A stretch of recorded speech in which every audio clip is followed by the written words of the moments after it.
Hello बच्चा party, welcome back to the class of English with Dilip sir. आज दोस्तों आपके लिए लेकर आया हूं मैं प्रेजेंट परफेक्ट टेंस। कौन सा टेंस बच्चों? Present perfect tense. ध्यान से वीडियो को अंत तक देखें। अगर आप नए हैं चैनल पर तो चैनल को सब्सक्राइब कर लें, वीडियो को लाइक करें, शेयर करें, कमेंट करें। Now let's watch the video. तो बच्चों देखो, यहां पर मैंने लिखा है प्रेजेंट परफेक्ट टेंस। क्या लिखा है बच्चों? Present perfect tense. Present perfect tense के हिंदी नाम की बात करें तो इसका हिंदी नाम है पूर्ण वर्तमान काल।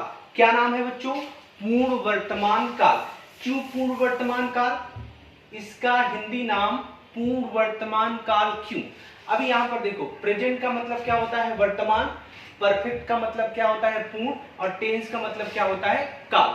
तो इस तरीके से प्रेजेंट परफेक्ट टेंस का हिंदी नाम क्या हुआ? पूर्ण वर्तमान काल। तो आखिर सवाल यह आता है कि इस टेंस का नाम पूर्ण वर्तमान काल क्यों हम इसे पूर्ण वर्तमान काल कहते हैं? तो चलते हैं इसकी डिफिनीशन पर डिटेल में समझते हैं कि क्यों हम इसे पूर्ण वर्तमान काल कहते हैं। वर्ड पे ध्यान दें बच्चों, डिफिनीशन देखें। क्रिया थोड़ी देर पहले ही पूरी हो चुकी है। क्रिया थोड़ी देर पहले ही पूरी हो चुकी है, किंतु उसका असर अब भी चालू है, जारी है। वर्ड पे ध्यान देना। क्रिया थोड़ी देर पहले ही पूरी हो चुकी है, किंतु उसका असर अब भी चालू है, जारी है। यह दर्शाने के लिए पीपीटी प्रेजेंट परफेक्ट टेंस का यूज होता है। क्लियर है डिफिनीशन? वंस अगेन कि क्रिया थोड़ी देर पहले ही पूरी हो चुकी है, यानी काम थोड़ी देर पहले ही खत्म हो चुका है, लेकिन उसका असर अब भी चालू है अथवा जारी है। जस्ट इमेजिन कि आप खाना खा करके अपने किसी दोस्त के घर पे पहुंचते हैं। खाना खाया और उसके तुरंत बाद पड़ोस के अपने फ्रेंड के घर पर आप पहुंचे, और जैसे ही आप वहां पहुंचे आपका दोस्त लंच करने जा रहा था, खाना खाने जा रहा था, और उसने से पूछा यार कि चलो खा लो। व्हाट विल यू से? आप क्या कहोगे कि यार अभी थोड़ी देर पहले मैंने खाना खा लिया है। I have just taken my lunch. अभी मैंने खाना खा लिया है। देखो वर्ड पे ध्यान देना। खाना खाने का काम थोड़ी देर पहले ही पूरा हुआ है, लेकिन उसका असर अब क्या है? अब भी चालू है। अब दोबारा खाना नहीं खाओगे। जैसे ही आप अपना गृह कार्य पूरा करके खेलने मिलने के लिए निकलते हो और आपके पेरेंट्स आपको देखते हैं और आपको टोक देते हैं कि बेटा चलो होमवर्क करो, तो आप क्या कहते हो? क्या आई have already completed my homework. मैंने मेरा होमवर्क पहले ही कर लिया है, मतलब मैं मेरा गृह कार्य कर चुका हूं। मतलब क्रिया थोड़ी देर पहले ही पूरी हो चुकी है, किंतु उसका असर अब भी चालू है अथवा जारी है। मतलब काम थोड़ी देर पहले ही पूरा हो चुका है, उसका असर अब भी चालू है, जारी है। मीनिंग आप दोबारा उस क्रिया को नहीं करेंगे। यही दर्शाता है प्रेजेंट परफेक्ट टेंस, पूर्ण वर्तमान काल। यानी यहां पर क्रिया पूरी हो चुकी है, लेकिन उसको पूरा हुए ज्यादा वक्त बीता नहीं है। समझ में आया बात?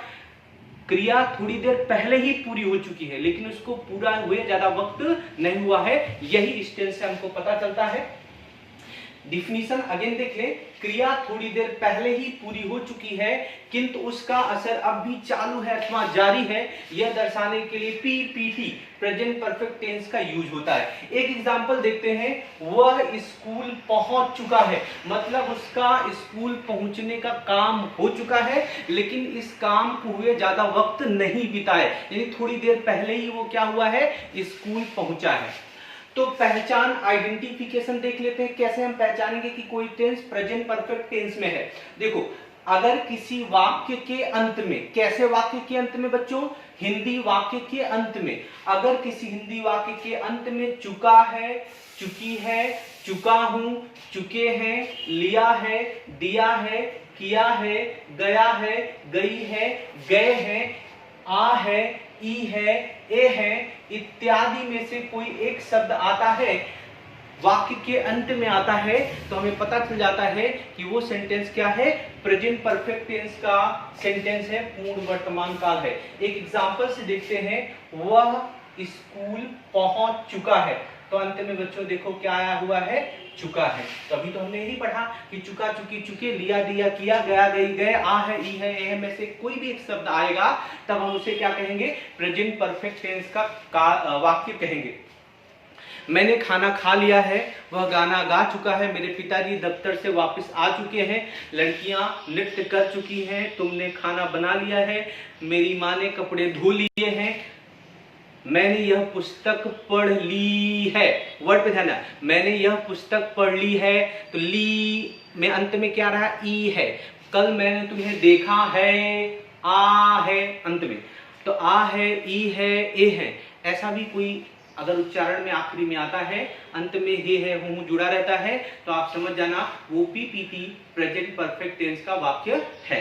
तो आपको पहचान समझ में आ गई कि वाक्य के अंत में निम्न में से कोई एक वर्ड रहेगा, एक शब्द रहेगा, तो हमें पता चल जाएगा वो कौन से टेंस का वाक्य है, प्रेजेंट परफेक्ट टेंस का वाक्य है ना।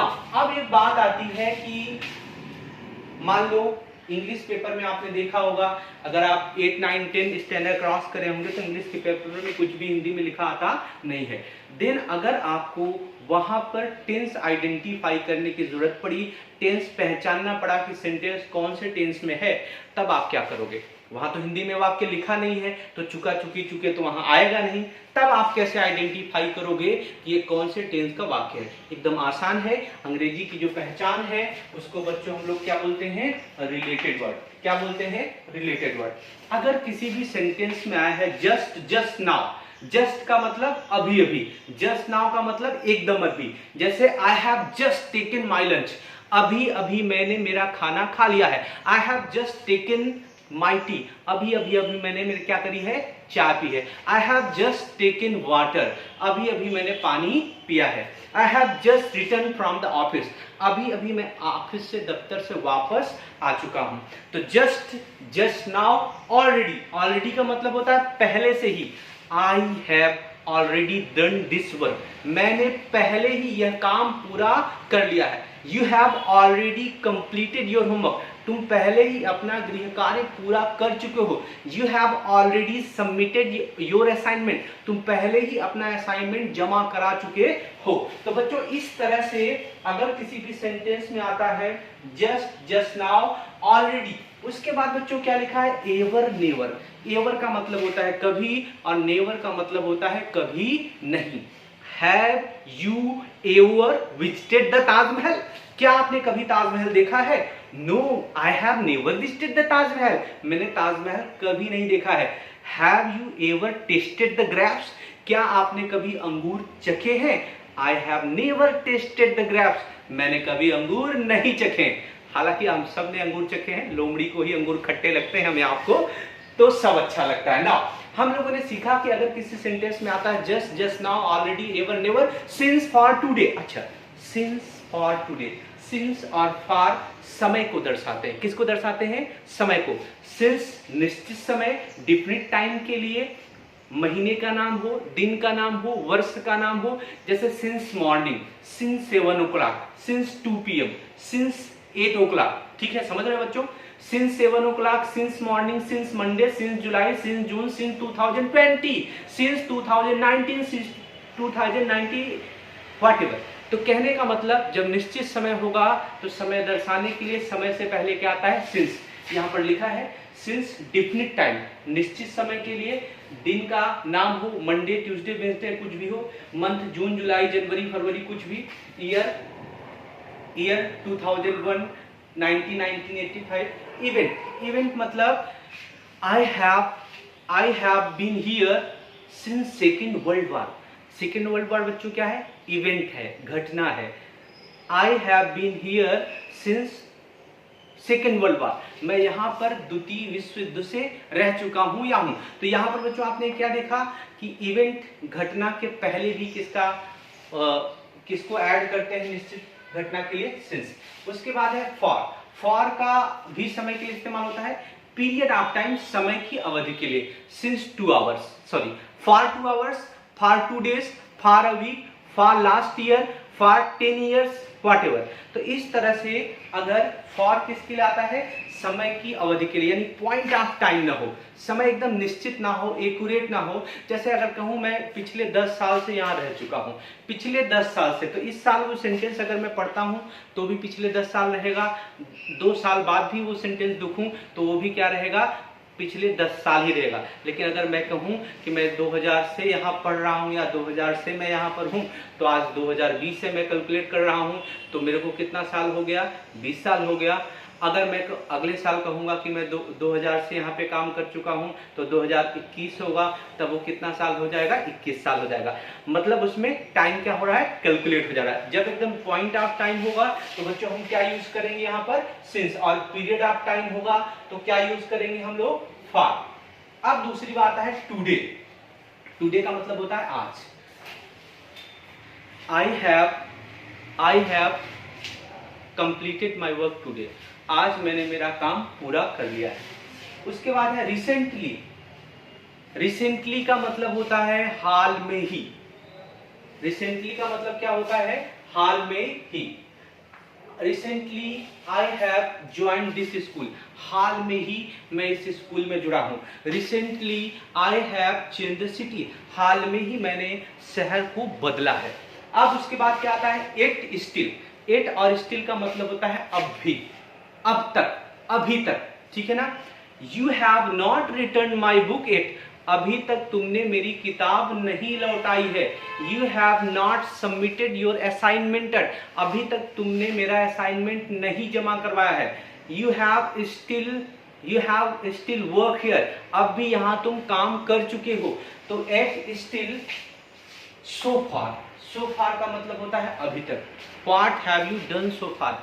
अभी तक तुमने क्या किया है?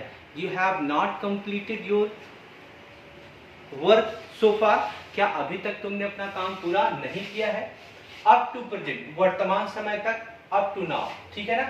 तो I have completed my work up to now. अब तक या अप टू प्रेजेंट मैंने मेरा काम क्या कर लिया है? पूरा कर लिया है। तो बच्चों just now, already, ever, never, since, far, today, recently, yet, still, so far, up to present, up to now, ये सारे क्या है?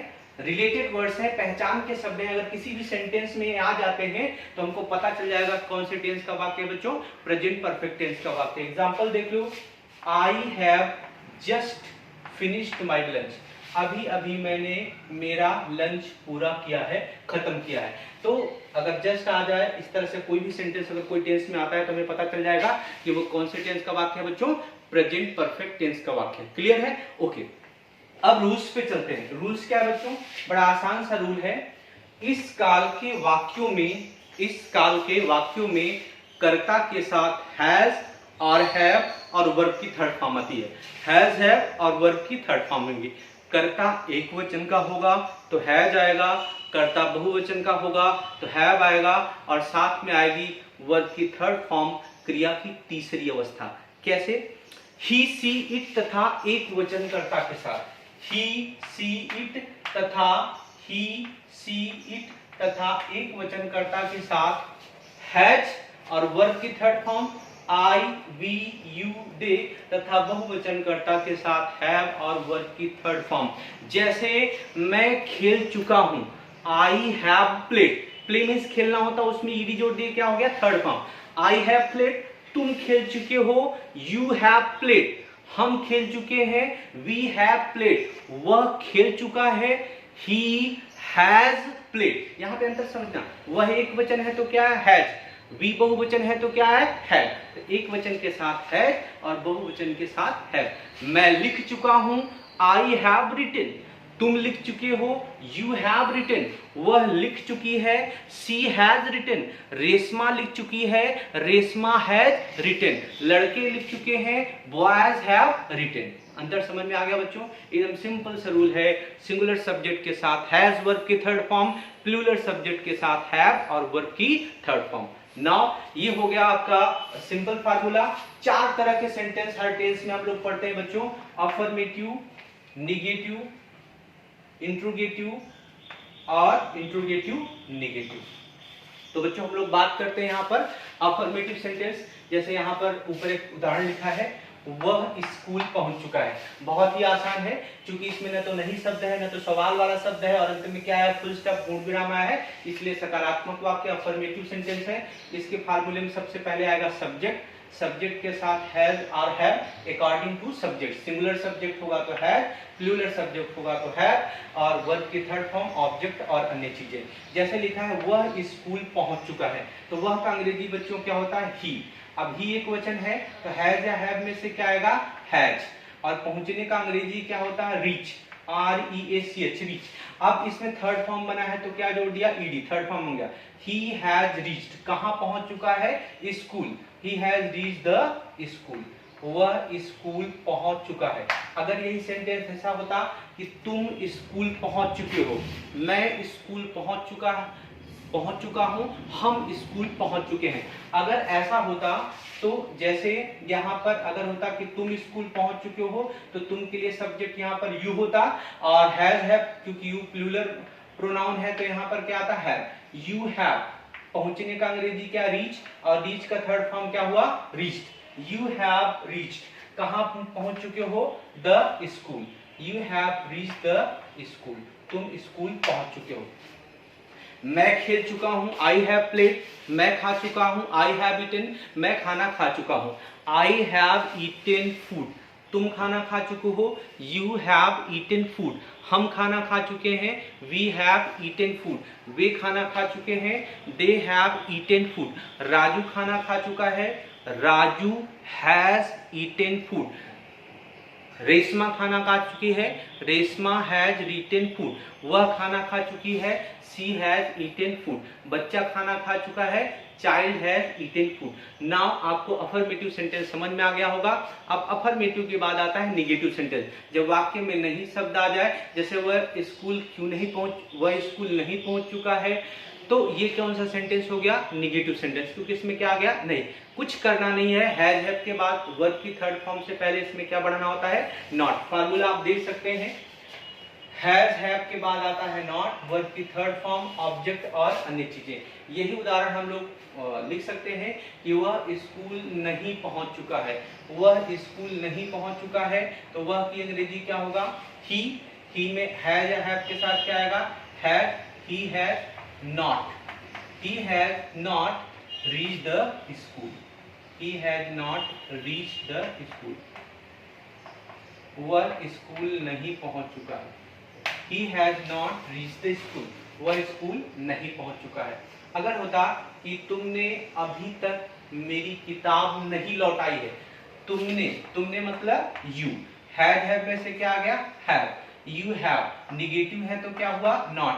You have not, लौटाने का अंग्रेजी क्या होता है? रिटर्न। रिटर्न में क्या जोड़ दिया? ed, बन गया कौन सा form? Third form. You have not returned my book yet, तुमने अभी तक मेरी किताब नहीं लौटाई है। You have not returned my book yet। तो इस तरह से बच्चों ये क्या हो गया? Negative sentence. वह घर नहीं पहुंचा है, he has not reached the house, तुम घर नहीं पहुंचे हो, you have not reached the home। मैं घर नहीं पहुंचा हूं, I have not reached the home।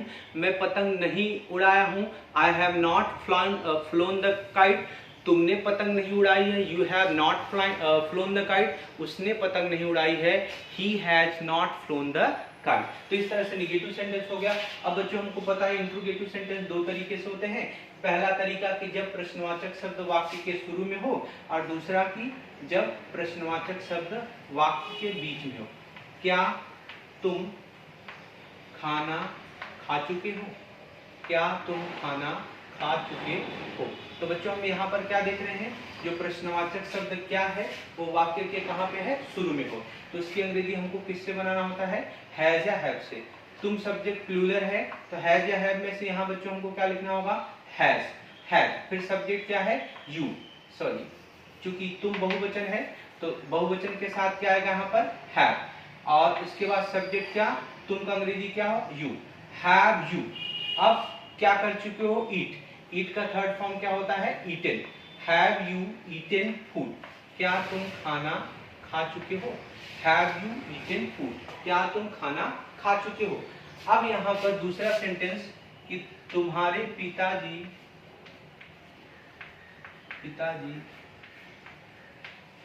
दफ्तर से कब लौटे? तुम्हारे पिताजी दफ्तर से कब लौटे हैं? तो बच्चों यहाँ पर जो समझने वाली बात है उस पर अगर आप ध्यान दो कि तुम्हारे पिताजी दफ्तर से कब लौटे हैं, तो प्रश्नवाचक शब्द कहाँ पे आ गया है, वाक्य के बीच में आ गया है। तो जब भी प्रश्नवाचक शब्द वाक्य के बीच में आएगा तो सबसे पहले हम उस प्रश्नवाचक शब्द की असली अंग्रेजी लिखेंगे। कब का अंग्रेजी क्या होता है बच्चों, व्हेन। कब का अंग्रेजी क्या होता है, व्हेन। तो सबसे पहले हम लोगों ने प्रश्नवाचक शब्द की अंग्रेजी लिख दी, WH वर्ड आ गया। फिर हैज या हैव अकॉर्डिंग टू सब्जेक्ट, तुम्हारे पिताजी। तुम्हारे, यहाँ तुम्हारे मतलब योर, तो यू तो प्लूरल होता है, लेकिन पिताजी क्या होते हैं, सिंगुलर। यहाँ तुम्हारे अकेले नहीं है, तुम्हारे के साथ क्या है, पिताजी हैं। तो पिताजी ऑलवेज एक वचन, सबके पिताजी एक ही होते हैं, दो नहीं होते हैं। तो पिताजी क्या है बच्चों, एक वचन है ना। तो जब पिताजी एक वचन है तो हैज या हैव में से क्या लेना पड़ेगा, हैज। व्हेन हैज तुम्हारे पिताजी का अंग्रेजी क्या हुआ, your father. When has your father returned from the office, लौट चुके हैं, वापस लौटने का अंग्रेजी क्या होता है, return. RETURNED। When has your father return from the office, तुम्हारे पिताजी ऑफिस से कब लौटे। When has your father return from the office, तुम्हारे पिताजी दफ्तर से कब लौट चुके हैं या कब लौटे हैं। तो अंत में क्या आ रहा है, लौटे हैं, ए है, ठीक है ना। अब इंट्रोगेटिव नेगेटिव सेंटेंस बच्चों, इस पे कुछ नहीं करना होता है, वर्ब की थर्ड फॉर्म से पहले नॉट बढ़ाना होता है। जैसे क्या तुम खाना नहीं खा चुके हो, या क्या तुम अभी तक खाना नहीं खा चुके हो, क्या वह अभी तक खाना नहीं खा चुका है। चलो अगर हम ऐसा कहते हैं कि क्या वह अभी तक घर नहीं पहुंचा है, ऐसा भी कह सकते हैं, घर नहीं पहुंचा है, क्या वह अभी तक घर नहीं पहुंचा है। तो क्या शब्द तो आया है और साथ में बच्चों क्या आ गया, नहीं। तो ये कौन सा हो गया, इंट्रोगेटिव नेगेटिव क्वेश्चन फॉर्म वाला। वह के हिसाब से हैज या हैव में से क्या आएगा बच्चों, हैज। वह का अंग्रेजी क्या हुआ, ही। निगेटिव है तो क्या बढ़ाना, नॉट। फिर वर्ब की थर्ड फॉर्म क्या, पहुंचना, पहुंचने का अंग्रेजी क्या होता है, रीच।